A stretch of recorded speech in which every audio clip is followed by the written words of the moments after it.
warahmatullahi wabarakatuh. Perkenalkan, nama saya Ahmad Sukadin, NIM A012053. Di sini kami akan menjelaskan atau memaparkan materi sedikit tentang sifat fisik tanah.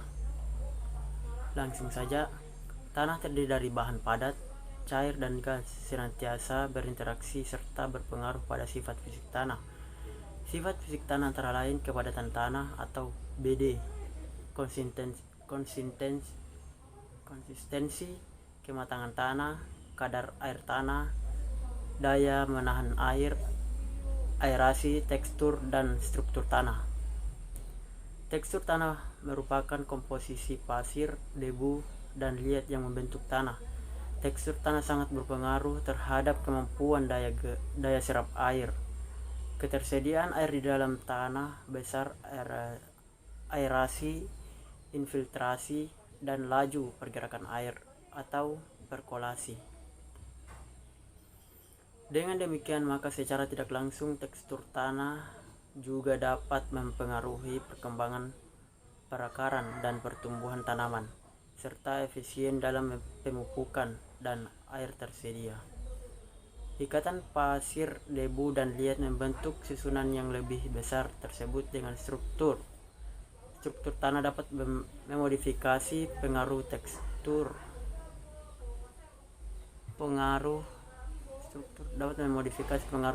dalam hubungannya dengan kelembapan, porositas, tersedianya unsur hara, kegiatan jasad hidup, dan pertumbuhan akar. Struktur tanah dapat diamati dari bentuk plastisitasi sehingga dikenal tanah gembur, tanah keras, atau berbongkah. Adapun peranan bahan organik untuk memperbaiki sifat fisik tanah sangatlah besar. Bahan organik bertindak sebagai perekat partikel tanah. Sifat fisik tanah yang sangat berpengaruh antara lain tekstur tanah, struktur tanah, dan kapasitas menahan air. Tiga fisik tanah tersebut sangat berpengaruh terhadap tingkat produktivitas dan kesuburan tanah. Secara sederhana, tekstur tanah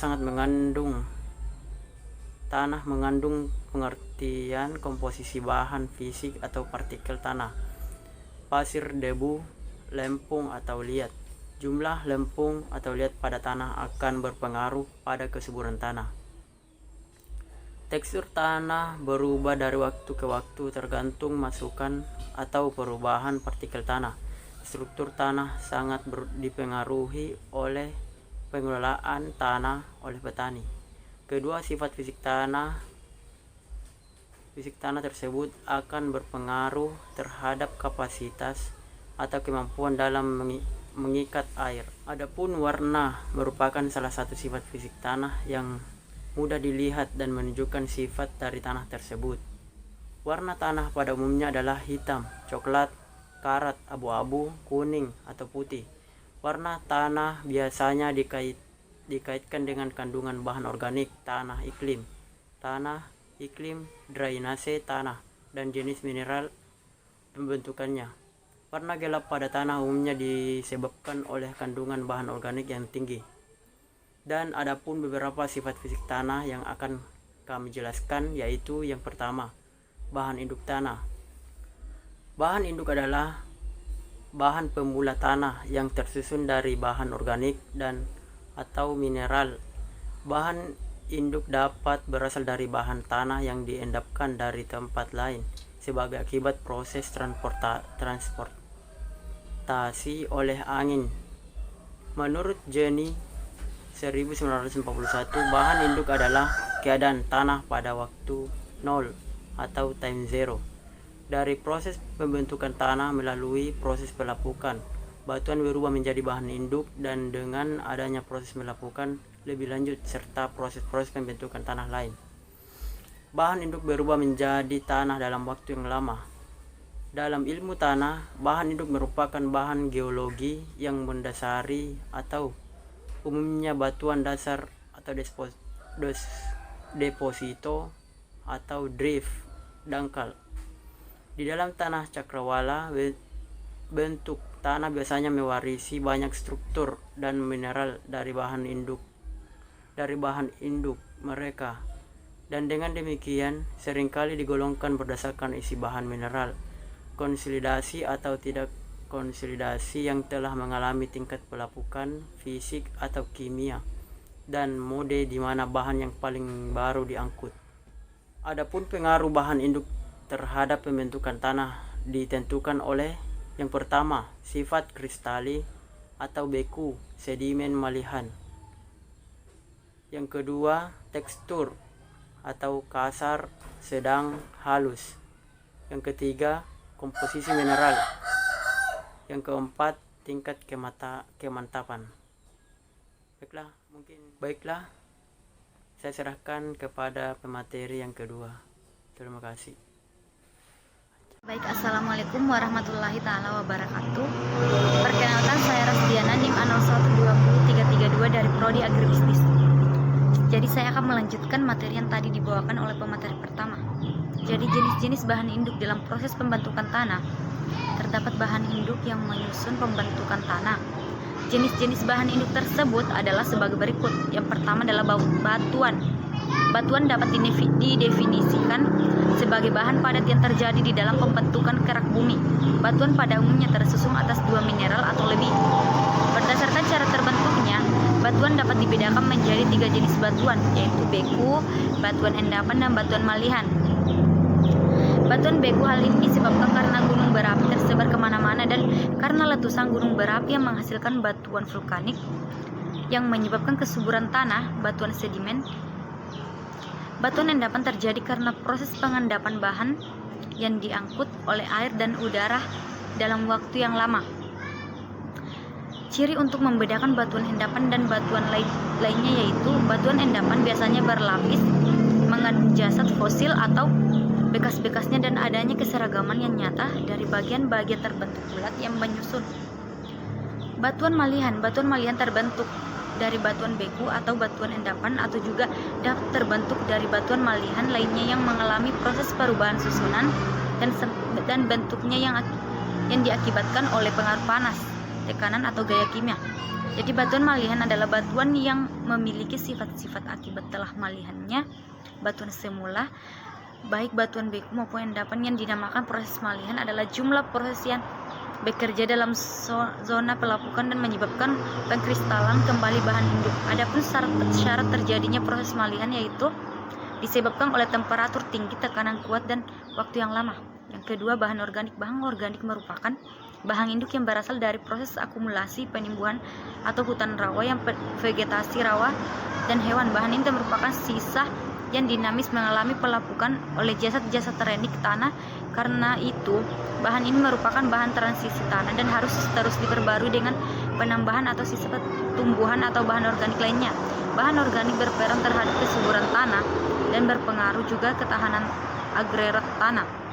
Juga bahan organik mempunyai pengaruh terhadap warna tanah yang menjadikan warna tanah coklat kehitaman, serta terhadap ketersediaan hara dalam tanah. Tumbuhan menjadi sumber utama bagi bahan organik pada keadaan alami. Tumbuhan menyediakan bahan organik yang sangat besar akibat pencernaan oleh mikroorganisme. Bahan organik tercampur dalam tanah secara proses infiltrasi. Beberapa bentuk kehidupan seperti cacing rayap, semut berperan penting dalam pengangkutan tanah. Faktor-faktor yang mempengaruhi bahan organik tanah yaitu kedalaman tanah yang menentukan kadar bahan organik yang ditentukan pada kedalaman 20 cm dan makin ke bawah makin berkurang. Faktor iklim menyebabkan bila mana semakin rendahnya sesuatu maka tinggi pula bahan organik yang terkandung dalam tanah. Kedua, ada tekstur tanah. Tekstur tanah adalah klasifikasi secara kualitatif mengenai kondisi suatu tanah berdasarkan tekstur fisiknya. Pengujian dan penerapan tekstur tanah diterapkan di lapangan maupun di laboratorium. Kategori utama dari tekstur tanah yaitu tanah berpasir liat atau lempung dan geluh atau lanau. Berdasarkan distribusi bentuk partikel tanah yang didapatkan dengan pengangkatan kualitas tekstur tanah yang didapatkan bisa digunakan untuk berbagai penerapan, misal komoditas pertanian dan cocok untuk ditanam hingga kondisi dan perubahan lingkungan. Nah, ini adalah gambar segitiga tekstur tanah berdasarkan rasio relatif dari 3 kategori utama tekstur tanah.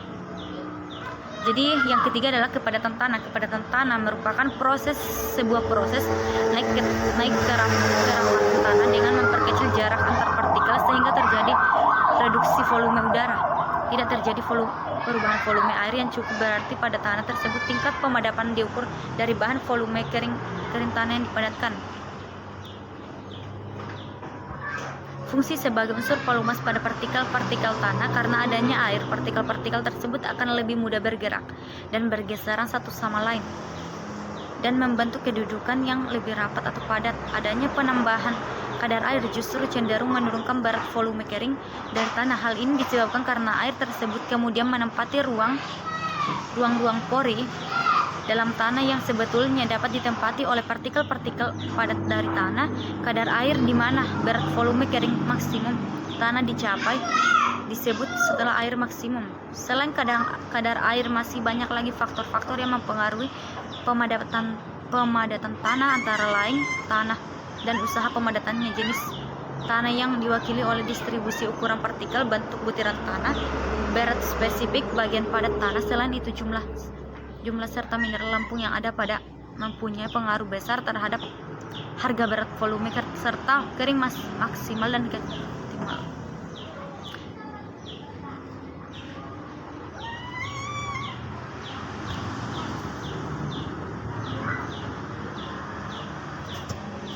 Kemudian tegangan kapiler tersebut akan berkurang dengan bertambahnya kadar air sehingga partikel-partikel menjadi mudah bergerak dan menjadi padat. Pada saat ini kepadatan tanah harus sangat diperhatikan karena perubahan iklim dan cuaca yang semakin ekstrim dapat menimbulkan hal yang tak diinginkan. Terlebih semakin seringnya hujan daripada panas membuat tanah semakin mudah untuk tergelincir. Bila dibiarkan akan sangat mengancam keselamatan jiwa penduduk, terlebih lagi penduduk di daerah lereng bukit atau lereng gunung. Bila kepadatan tanahnya tidak dimonitoring akan sangat berbahaya. Terlebih lagi dengan gundulnya hutan, tidak ada resapan air dan tidak ada pengikat tanah, menambah besar peluang terjadinya longsor di daerah perbukitan. Oke, sekian dari materi saya. Lebih dan kurangnya mohon dimaafkan. Wabillahi taufiq wal hidayah. Wassalamualaikum warahmatullahi wabarakatuh. Assalamualaikum warahmatullahi wabarakatuh. Perkenalkan, nama saya Risma Srianti dengan NIM A01205114. Di sini saya akan melanjutkan materi yang telah dibacakan oleh teman saya. Baiklah, langsung saja untuk mengefisienkan waktu, saya akan membacakan materinya. Nah, di sini saya akan membahas mengenai porositas tanah. Nah, yang dimaksud dengan porositas tanah adalah proporsi ruang pori tanah atau ruang kosong yang terdapat dalam suatu volume tanah yang dapat ditempati oleh air dan udara, sehingga merupakan indikator kondisi drainase dan aerasi tanah. Nah, tanah yang poreus berarti tanah yang cukup mempunyai ruang pori untuk pergerakan air dan udara masuk dan keluar tanah yang secara leluasa. Sebaliknya, jika tidak poreus, tanah tersusun dari butiran tanah atau partikel lainnya dan rongga-rongga atau pori di antara partikel butiran tanah. Rongga-rongga ini terisi sebagian atau seluruhnya dengan air atau zat cair lainnya. Rongga-rongga tanah yang tidak terisi oleh air atau zat cair akan terisi oleh udara atau bentuk lain dari gas. Nah, sifat-sifat mekanis penting tanah seperti kekuatan atau yang sering disebut dengan strike dan pemampatan yang disebut dengan chropa splitting secara langsung berhubungan dengan atau paling tidak dipengaruhi oleh faktor-faktor dasar seperti rapat massa atau yang disebut dengan density, berat volume yang disebut dengan unit weight, angka pori yang disebut dengan weight ratio, dan derajat kejenuhan yang disebut dengan degree of saturation. Nah, Pengertian lain dari porositas tanah adalah kemampuan tanah dalam menyerap air berkaitan dengan tingkat kepadatan tanah. Semakin padat tanah berarti maka porositas tanah semakin kecil. Sebaliknya, semakin mudah tanah menyerap air, maka tanah tersebut memiliki porositas yang besar. Tanah yang porositasnya baik adalah tanah yang porositasnya besar karena perakaran tanaman mudah untuk menembus tanah dalam memfari bahan organik. Selain itu, tanah tersebut mampu menahan air hujan sehingga tanaman tidak selalu kekurangan air. Tetapi, jika porositasnya terlalu tinggi, juga tidak baik karena air yang diterima tanah langsung turun ke lapisan berikutnya. Tanah seperti ini kalau musim kemarau cepat membentuk pecahan yang berupa celah besar di tanah. Nah, pori-pori tanah terbagi menurut besar kecilnya ruangan atau rongga antar partikel tanah. Rongga antar partikel tanah, pori terbagi menjadi 3 kelompok. Yang pertama, pori makro atau pori besar. Yang kedua, pori mesro atau pori sedang. Dan yang terakhir, pori mikro atau pori kecil. Pori tanah jika dalam keadaan basah, seluruhnya akan terisi oleh air, baik pori mikro, pori meso, ataupun pori makro. Sebaliknya, pada keadaan kering, pori makro dan sebagian pori meso terisi udara. Tanah yang strukturnya gembur atau remah dengan tindakan pengolahan tanah yang intensif dan bertekstur lempung umumnya mempunyai porositas yang besar. Nah, materi yang kedua yang akan saya bahas mengenai temperatur tanah. Temperatur tanah merupakan salah satu sifat fisika tanah yang sangat berpengaruh terhadap proses-proses dalam tanah, seperti pelapukan dan penguraian bahan organik dan bahan induk tanah reaksi-reaksi kimia. Assalamualaikum warahmatullahi wabarakatuh. Perkenalkan, nama saya Rana Rusdin dengan NIM A01200005. Baiklah, langsung saja saya akan melanjutkan materi yang telah dibawakan oleh teman saya sebelumnya. Nah, di sini saya akan membahas tentang warna tanah. Adapun faktor yang menyebabkan berbeda-beda warna tanah itu biasanya adalah hal yang paling utama yang diperhatikan orang. Namun biasanya ini hanya lapisan tanah teratas, tetapi tidak mencerminkan ke seluruh tanah. Tanah lapisan atas biasanya warnanya lebih gelap dari lapisan bawah karena ini adalah tempat bahan organik yang terakumulasi. Warnanya bisa menjadi indikator yang berguna untuk beberapa sifat umum tanah, serta beberapa proses kimia yang terjadi di bawah permukaan. Warna tanah tidak mempengaruhi perilaku dan penggunaan tanah, namun ini bisa menunjukkan komposisi tanah dan memberi petunjuk pada kondisi di mana tanah tersebut berada.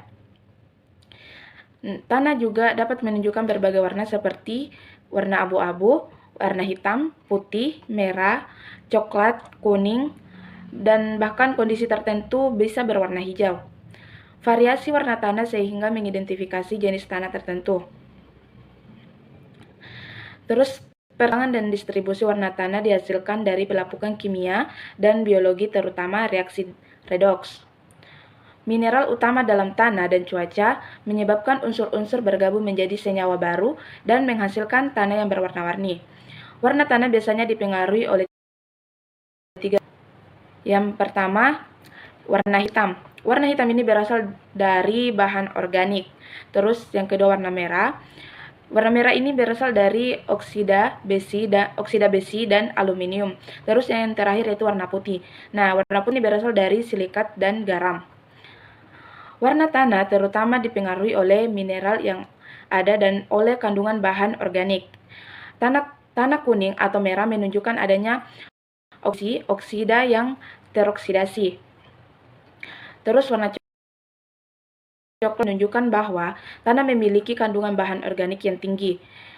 Tanah basah akan tampak lebih gelap daripada tanah yang kering. Keberadaan air juga mempengaruhi warna tanah dengan mempengaruhi laju oksidasi. Tanah yang memiliki kandungan air tinggi akan memiliki sedikit udara di dalam tanah, khususnya kurang oksigen. Nah, di tanah yang cenderung kering dan karena itu lebih kaya akan oksigen. Umumnya, tanah akan berwarna merah dan coklat yang disebabkan oleh oksidasi.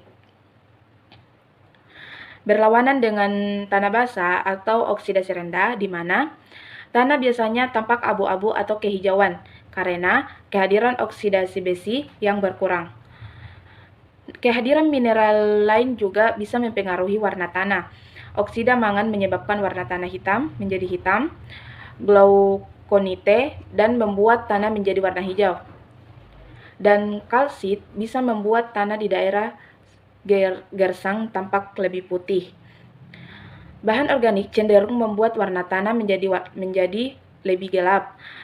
Nah, humus, tahap akhir dari perencanaan masalah organik adalah hitam. Sepanjang tahap kerusakan materi organik, warna yang diberikan ke tanah bervariasi, dari mulai warna coklat sampai warna hitam. Terus, kandungan nutrium mempengaruhi kedalaman warna bahan organik, dan oleh karena itu, tanah sodium menyebabkan bahan organik atau humus menyebar lebih mudah dan menyebar di atas partikel tanah, membuat tanah terlihat lebih gelap atau menjadi warna hitam. Selanjutnya yaitu konsistensi tanah. Konsistensi tanah adalah daya kohesi dan adhesi di antara partikel-partikel tanah dan ketahanan atau resistensi tanah tersebut terhadap perubahan bentuk oleh tekanan atau berbagai kekuatan yang dapat mempengaruhi. Konsistensi tanah ditentukan oleh tekstur dan struktur tanah. Konsistensi tanah ialah untuk menentukan cara penggarapan tanah yang efisien dan penetrasi akar tanaman di lapisan tanah bawahan. Tanah yang bertekstur pasir bersifat tidak lengket, tidak lion atau non-plastik, dan lepas-lepas. Sebaliknya, tanah bertekstur lempung berat pada keadaan basah berkonsistensi sangat lengket, sangat liat, dan bila kering bersifat sangat teguh atau kuat dan bahkan menjadi keras. Tanah bertekstur geluh atau lom mempunyai sifat di antara tekstur pasir dan lempung. Perekatan partikel tanah membentuk gumpalan agregat dan mempunyai konsistensi keras jika kering. Nah, hal ini disebabkan oleh adanya bahan-bahan perekat yaitu lempung itu sendiri, kapur atau gamping, terus ada silika, seskokuiksosida, dan humus, kecuali lembah semakin kurang daya rekatnya. Adapun cara untuk menentukan konsistensi di lapangan ialah dengan cara memijit-mijit tanah dalam berbagai keadaan kandungan air seperti keadaan basah, lembab, atau kering, biasanya dengan menggunakan ibu jari dengan telunjuk. Nah, pada keadaan basah, diamati plasiditasnya, apakah massa tanah cukup liat untuk dapat dibuat bentuk-bentuk tertentu tanpa retak-retak atau pecah, atau apakah tanah melekat pada jari-jari kita, sehingga untuk melepaskan ibu jari kita dan telunjuk agak sukar atau mudah sekali. Keadaan lembab ditentukan dengan mencoba meremukkan massa tanah dengan telapak tangan atau dengan ibu jari. Apakah tanah gembur ataukah antara partikel-partikel tanah cukup saling melekat dalam gumpalan yang teguh? Keadaan kering dilakukan dengan mencoba meremukkan atau memecahkan gumpalan tanah yang kering. Apakah lunak ataukah keras? Nah, berdasarkan keadaan kandungan airnya, struktur tanah dapat digolongkan menjadi keadaan basah, keadaan lembab, dan keadaan kering. Nah, itulah yang sempat kami jelaskan, kurang lebihnya mohon dimaafkan. Saya akhir dengan ucapan wabillahi taufiq wal hidayah. Wassalamualaikum warahmatullahi wabarakatuh.